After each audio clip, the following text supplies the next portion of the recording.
Hey you guys, I'm Walter. And I'm Trey.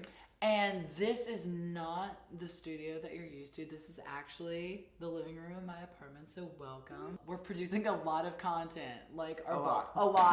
Our boss was like, produce content, and I'm like, okay, let's get on it. This is the only view you're gonna get. We had like It's a nice little backdrop. I Thank think it's you. nice. When I was decorating it, I was thinking like Reese Witherspoon, Draper James vibe, but like so Okay, it's cute. Yeah, we're working with it. Hopefully you think so too.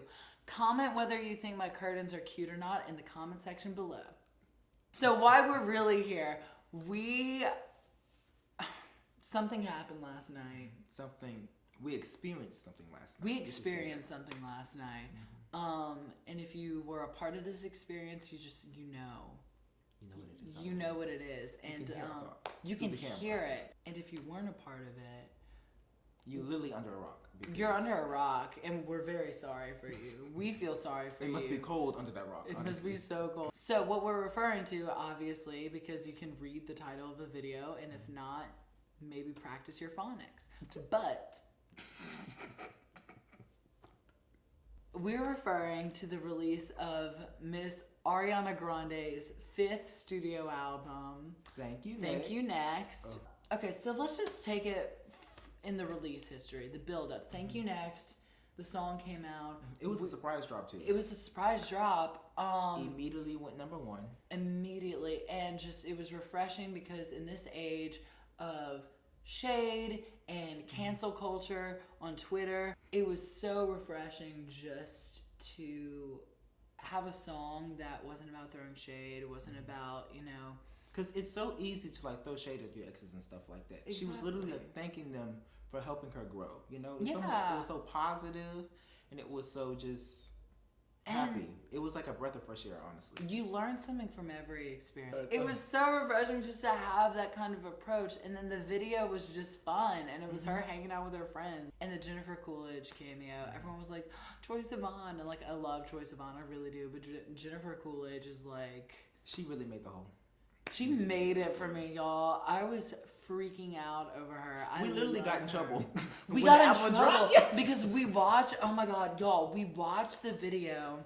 Like as it live dropped, and we were like literally screaming. And it was in our office. At our place of work. Yes. And one of our bosses, one of our mini bosses, and she's such an angel. Queen Jan. Queen love of her. Her eyes. If you're watching this, we understand why you came in because we were freaking freaking out. Like I'm pretty sure they could hear us like across I'm pretty sure Miss Grande could hear us from honestly. Like, her nice she little... woke up from her sleep. Yeah, on her 7 beanbag chairs. Honestly. With no actual furniture. Piggy Smalls in her hand. In hand. Piggy was squealing because he could hear us. But Piggy was harmonizing. We took the tenor part and he took the whistle range. It was so much fun and we were freaking out. And then she dropped Imagine. And that's the opening track for this. At first I didn't know how to feel about it because the hook didn't catch immediately with me. I don't think it was, I love the song by the way. I don't think it was the strongest melody like initially. But I loved the lyrics. The lyrics are what really stood out to me. Personally, I wouldn't have chose that as a single, but I understand why she did. I feel like it was more of a buzz single. Like it was a nice contrast to Thank You Next because it had like sort of like a message of not moving on from moving on for your ex. Yeah. But it was like Imagine was still reminiscing about it, but like acknowledging that like it's over. And that end with the whistle notes, and she like that's what like put all the emotion in it and stuff. And she's never really hit like whistle notes like in her music and stuff. She's always in like falsetto. She's gone high, but I think this is like the actual first time we actually got like whistle. So like the thing with Seven Rings is I listened to it. I'm sitting weird. Okay. The thing with Seven Rings is I listened to it and the only singing she does on that song is the sample of My Favorite Things, which I thought was smart. I would have used that as like the bridge though. So it's just there for a bit for like 15, 20 seconds or whatever, and fans would have been like, oh my gosh. The only singing she did was with that sample. There was nothing else. And if the sample is cute and quick, like in a bridge, but it was like both of the verses, and it just, that was it just felt like a lack of effort But on the that's- writer's part. But And that's the rest why was like that talk sing. But that's why And then like half I of that, appreciated it. I know, but then half of the talk sing apparently was like, I don't want to say stolen because that's a whole controversy. Borrowed. Pirated. But no, that's why I appreciated the song because like when I heard Seven Roses coming out, I thought it was gonna be a ballad for real. And then like I heard that little trap beat and I was like, I thought it was. hold up. And like it gave me something fresh. It gave me something I didn't expect. I thought Seven Rings was gonna sound like it's not just because they're both numbers. I thought it was gonna sound like 6 Inch by Beyonce. I don't know why. I can see that. See, just Seven Rings. I was nervous about the album because Seven Rings just kind of like It didn't fit in with the other singles, like it, at all. it did not fit in with the other singles, or just really the mood overall of the album. Because I feel like the album was mostly very, very consistent sonically, and just very cohesive. And message-wise, Seven Rings had to be thrown in there Stuck at out. the very end. And like, Break Up With Your Girlfriend on Board was stuck at the end, but it was kind of like, I don't know. I think it was like, album's done. Here's a cute little fun song. Kind of like on Lemonade, like on the actual Lemonade, it ended with All Night. For the like, did you watch it on HBO? Oh yeah. Remember they didn't play Formation, and then like on the album, it like because track 1 to 11 all about the marriage, the marriage, and then track 12 is Formation, very very important, and still ties in with the themes. Needy. I usually forget about songs like towards the beginning of the album. Once I get to the end, no. The sound of it captures kind of like the feeling of, I don't know about you, but just like isolation. I absolutely love the lyrics. I love the melody. She sounds amazing on it. Instrumentation's great. Yeah, I love it. It's one of my favorites. It's my favorite off the album. But I've been waiting for it since she posted that snippet on Twitter. Needy, it grabbed me. It got a hold of my soul. It like spoke to me like personally, low key. Cause like I sometimes feel like that too. You know, it's cause like the emotion in it was, she understands that she is like a needy person, but she understands like the value that she has. You ready to go to the next song? Yeah. I didn't catch the thing when she was like give me some space, and she was That's like, why I liked it. I was like, oh, that's cute. Not every, again with the lyrics, not every lyric has to be like Stevie Nicks landslide level of like introspectiveness or whatever. I was like, that is such a cute little concept, and she made it into a bop. That song, I listened to it like literally right here, and I was like, when it went N-A-S and that it just and like hit, the beat just came in. The beat came in. I was like, hey! When I first listened to it, I was not expecting that like at all. I was like, it's very cute, it's very mellow and shit. The N-A-S, I was like, hold up. I was like, what a fun way to tell somebody, hey, like, love you, but back up leave. A little bit. Just like a little bit. Just a little. Bloodline. Let's get into Bloodline. The best part about Bloodline for me is the instruments. I love it. Just felt like a party. I was super excited about this party coming out though. Yeah. Okay, NASA dancing in the apartment by herself. Bloodline, invite the neighbors over because now it's a house party. Let's go. And what grabbed me was the hook. The let me know you're down, are you down to right?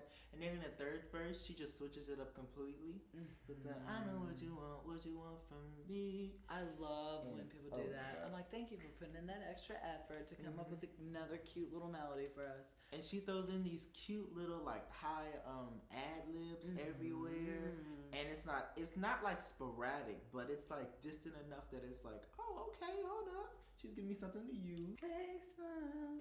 We're going back to fake smile. Oh okay. my god, I hate you so much.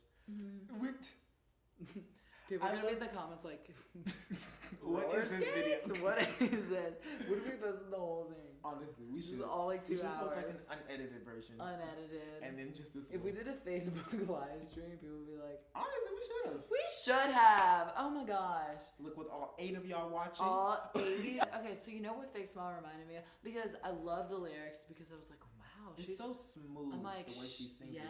everything too. I'm like, she sat at a party, but but it's tough. She's saying she's tired. She said she's tired of just smiling for y'all. She said, I'm done. I'm my little preppy, happy stuff all the time. We can relate. And she says, but I put on this, I'm tired of doing it for y'all. If I'm going to be upset, I'm going to be upset. I have been through everything. Can I say hell and back? I'm going to say it. I've been through hell and back. She has been through hell and back. And she said, I'm tired of posting these little cloud emojis for y'all to make y'all smile. And y'all just coming for me 24/7. I know. I said, forget it. If I'm mad, I'm a pout. You know what it reminded me of? Did you listen to Camila? Fake Smile for me, what stood out, it sounded like Real Friends by Camila Cabello. Bad idea. The Into You of Thank You Next. I thought of Titanium. Okay. But we're gonna wake up Chloe, honestly. Yeah, one night I was singing Into You, but like I had my earbuds in, so I wasn't listening to my pitch, and it was pitchy. And I woke up. The guitar instantly reminded me of Sweet Dreams. She gave me the high note I've been waiting for 6 tracks. I appreciate those with their harmony too. How she said idea. I'm trying to say it like I'm trying to now. Like I can only say like her. It kind of annoyed me at first, but I think it's kind of like, you know, like when Umbrella first came out by Rihanna and everyone was like, that is so annoying, Ella, Ella, Ella. But like hours later, weeks later, that was still stuck in your head. I think it's smart. I really think it's smart. That's really all I gotta say about that song. Oh wait, no. Makeup is Makeup, I saw that it was only 2 minutes long, okay? Or 2.5. And I was like, this is just some cute little interlude. No, Makeup's one of the best. No, like melody-wise. I was with like, that background, with the harmony, play it. Oh my god. You know why I like that song? You can hear she's having fun on that song. You can hear it has that kind of lighthearted feel, and she's just bopping along with the background vocals and stuff. And I've said bopping too many times. So y'all should play. It's all been bops. Yeah, y'all should play a drinking game where every time I say bopping or bops, y'all just. No, TigerTV does not encourage drinking. We don't encourage, yeah, and you'd be hammered. I feel it should be an interlude. I feel like I do love the background like that. If she called it interlude, I wouldn't have been mad. And I didn't like that whole. It's a match. It's a vibe. It's a bag. I like that. That was okay. Because it didn't make any sense. Like she was just saying stuff. But I just love the background with the I just need acapellas of this whole album. All right. Lord, is Ghostin' next? Y'all. If you ever really want to cry, like. You can hear how sad she is in this song. In the lyrics, it just paints such a clear picture. You know what I like about the song so much? You can know nothing about the whole Ariana and Pete and Mac situation at all. And hear that song and it would be just as impactful. That and Needy I love so much because they really just capture the essence of a feeling through their sound and how they sound and how Ariana sang on the songs. Like just how Needy like grips you with the emotion, Ghostin' does as well. And it paints it so well. It really does. It's really honest. Like I can hear this going for like a soundtrack of like a movie, and like honestly. And like it fit in perfectly with the theme of like the hurt and loss. Luckily, I was warned on Twitter that Ghostin' was gonna hurt me because I thought Ghostin' was gonna be one of the little trap beats. I saw on Twitter somebody put like, shout out to Taurus, love him. He had put Ghostin' like took me TF out or whatever, and I thought it was gonna be like a banger. Exactly. I thought it was gonna be like, even though Breathing was serious, you know. That slapped. She is a victim in like so many situations. Like let her grieve, let her mourn. Like he just passed last year, right? It hasn't even been like August. It hasn't even been a year. Has it been like half a year? Look, September, October. Happened like right after Sweetener. Yeah, September, October, November, December, January, February. It's been 6 months since she broke up with him, and then like a month later she got with Pete and got engaged, right? Or was it 2 months? I think, but they broke up in like February. Hasn't even been a full year for them. They them. broke up like a year ago. Okay, so it's been like a year since they broke up, and then he dies. He overdoses, and you can't give her time to mourn. Okay. I love the next song. Oh, in my head, she told Pete what is up. I love that. Oh my God. Love that. Her vocal coach, whoever she's been working with, has been getting it. Her vocals have Just been the chords so they've much been more picking for these smooth songs. and elegant, and it complements her voice so well. I really like that song. No, but I love In My Head, and it is. I think I liked it just because it's a song that I needed like right now, and I would jog to it. I do jog to it. I did today. Gross. We don't have to talk about Seven Rings and Thank You Next. We already talked about that, and we already talked about the. I think their placement was well. Yeah, at the end. Break up with your girlfriend. So for me, for the song, the verse was nothing special. Yeah. It was choppy, and I get it. It was the style. They wanted to do something staccato, but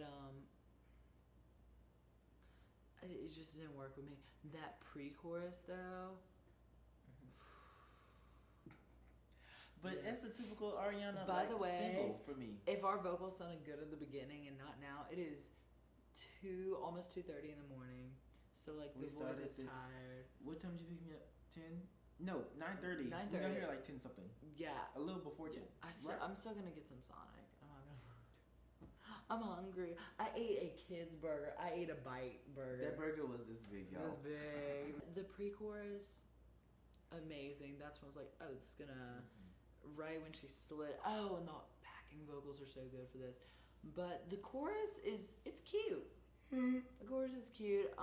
It is a typical Ariana single. She went back to what she was good at: the bad verses, immaculate choruses, great harmony, great production, great layering, and a cute message.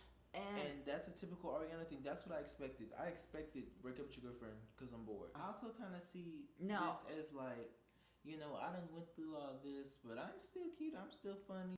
Yeah, it's just. Yeah, I mean, like I don't see a better place for that song in the album. I feel like it only could have fit at the end, and I like it. I'm glad it was on there. So, okay, now the important question. Oh, the video. Yeah. I almost forgot. She looked gorgeous. She finally took down the high ponytail.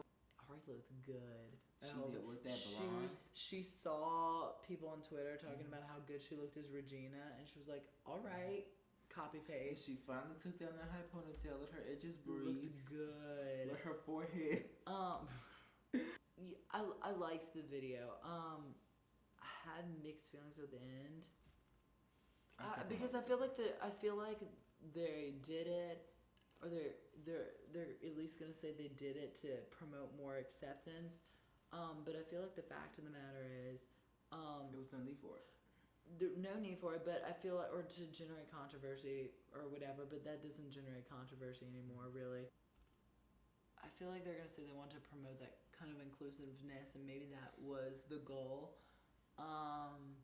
To just be LGBT friendly, but like here's the reality of it.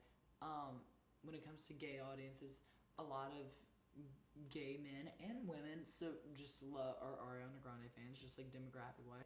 Ariana's demographic. She has a gay fan base that's gonna buy her stuff just because they support Ariana and they love her.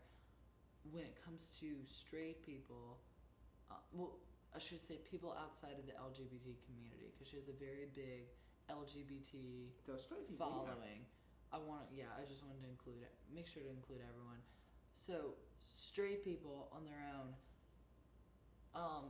guys and girls. I feel like girls are gonna love the video, love the song because a lot of girls listen to Ariana. Guys will like the video, and they won't mind the kiss because it's Ariana. Guys won't mind because it's two girls. Huh? So they won't mind because it's two guys girls. won't mind because it's two girls. And it's Ariana who guys, think is gorgeous. And some other girl who's also, gorgeous. So they're gonna be into it. And so I really don't feel like it works in terms of furthering, if they come out and say it's in the LGBT community's best interest, I feel like that's not what it's gonna do. I feel like, you know, if two male pop stars kissed in a video, that would be a test. It's like, oh, I'm just experimenting. It's not really, you know, who I am, or I'm just doing this for my fans. And it's like, I'm like, stop, you're hopping on a trend. Yeah, it's like you're invalidating these people's lives. Someone's sexuality is not a trend. It's for a lot of people, it's a struggle. And if it's not a struggle for them, it is for some other people. And you can't just choose to pick that up just for like because it's trendy right now. Yeah. People lost their jobs because of their sexuality. People lost their lives. I was about to say because of their sexuality. And so I think she was just following orders. That's what I personally think, because I don't think she's just gonna say, "Let me like pretend to be gay." You know, she's not gonna try and do stuff like that. You know, like her brother's like in the LGBT community. He would say, "Don't just pretend to be lesbian and stuff like that." You know, or like bi or whatever. He would. Okay. Well, but yeah, so that's just my one thing. But she looked gorgeous in the video. I love the song. It's cute. The plot was so cool. I mean, like, it's kind of, you know, it's not like mind blowing or whatever. I don't think it's like, but I had fun. I had fun. I did. We had a really good time. I'm going to say my top 5, and you correct me if I'm wrong. Okay. Number 1, Needy. Okay. Number 2, Bloodline. Number 3, Ghostin' for the tears. Number 4, Imagine.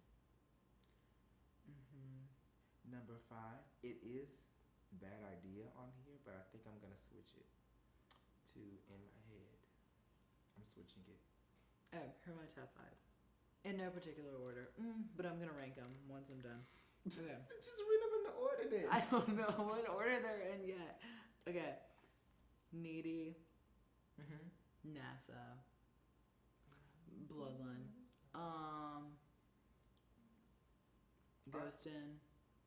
Honestly, if Ghostin' and Needy aren't in your top 5, you aren't. What are you doing? You literally aren't.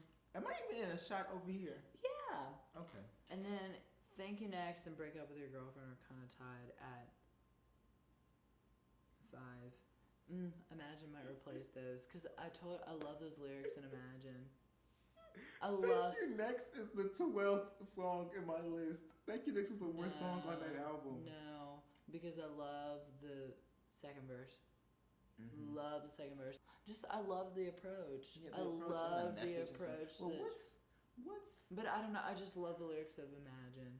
Top 5 in the album. Needy, NASA. I love Bloodline.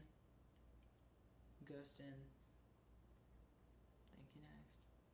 Needy, Bloodline, Ghostin', Imagine, In My Head. Oh, it's blinking. I don't know what that means. Okay. Let's go. Do you want to wrap this up? Yeah, okay. Okay. Thank you so much for joining us. This is hours worth of footage that we are going to condense to a few minutes, maybe, to 2 minutes. 2 minutes. 2 minutes. Hopefully longer than that.